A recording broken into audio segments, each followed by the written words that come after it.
Well, it is a celebration of strawberries on this Food City Friday. Always fun to have Chef Julie with us, and this is the season, isn't it? They're here. They are here, and there's something, I mean, we can honestly get strawberries all year round, yes, but when they're growing in your area and you get them, it's just that much more special. They taste They so taste good. Yes. They do. And so many different things you can do with them. You can. I've actually made several runs of jam already, which are wonderful. But what we're going to talk about today are some even easier things to do, and one is a strawberry syrup. Okay. And it's really kind of similar to a jam. You have berries, you have sugar, a little lemon juice, and at the end a little vanilla, and you cook the berries with lemon juice and sugar on the stove, but you don't cook it as long as you would a non-pectin jam, maybe 15 minutes or so.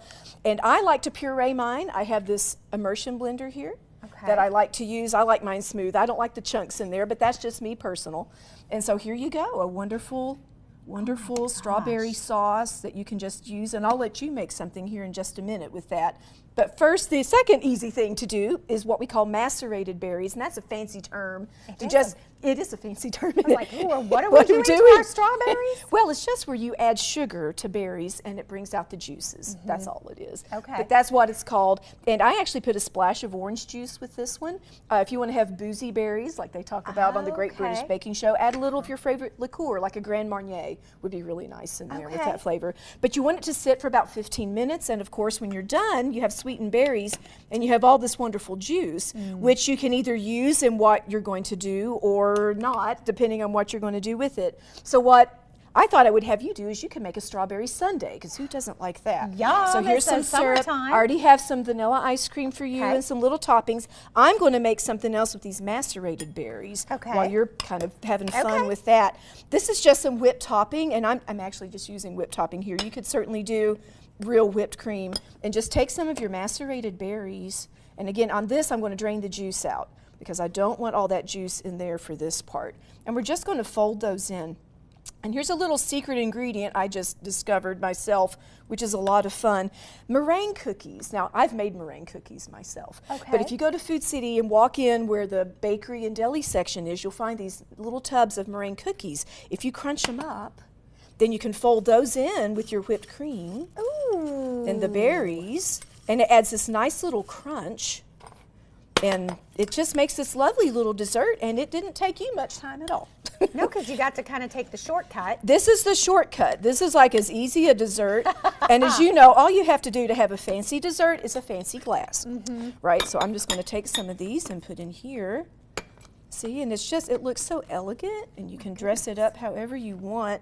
I found these little cute little lemon-filled cookies. Just stick that in the side. See, I was going to use one too. Well, you can stick that in there too. I might put a little bit of the little sauce on the top of mine, if I want. I can take, some more of the berries themselves, and put a few on top. And for this, you drained it a little bit. I did drain it just a little bit because I didn't want those juices. Now, those juices are amazing and delicious, but if you put a whole bunch of juice in with the whipped topping, it gets almost curdled looking, and that's not the best thing. But let's say you got pound cake. Mom used to make this with pound cake and angel food Then cake. You want that juice. It soaks into the cake. See? So yummy. And then it's amazing. So again, but you've got options on what you can do. But it's just a fun, easy, little simple recipes to enjoy the bounty of strawberry season, which is here. Gosh, look at how pretty that is. I added some nuts and some There you sprinkles. go. Yeah, you can do some whipped toppings. See? Oh, you even added. See? You gotta have that. Yes. There you go. I mean, you can't miss the whipped topping and a few more little sprinklies on top. I know. Oh. The so kid it's in me just is coming out, right? So yeah, stick a berry in there. Yeah, you can just have fun with it. So again, strawberry sauce, super simple. Bakingwithjulie.com will have the recipe for that. And not really a recipe for macerated berries. The amount of sugar depends on how sweet your berries are. Okay, so you just kind of sprinkle it. You do some. Start with a couple of tablespoons, and if that's not quite enough for you, they need a little help. And real quick, will this stay? How long can you keep? That's a good question. I would keep it refrigerated. Okay. And it would be good for a few weeks refrigerated. Nice. So what a treat! All right, yummy. All of this is a treat, and she's got other ideas that she's going to talk about later on in the show. But as she mentioned, all the recipes and videos, bakingwithjulie.com for more information on all the products, foodcity.com for more.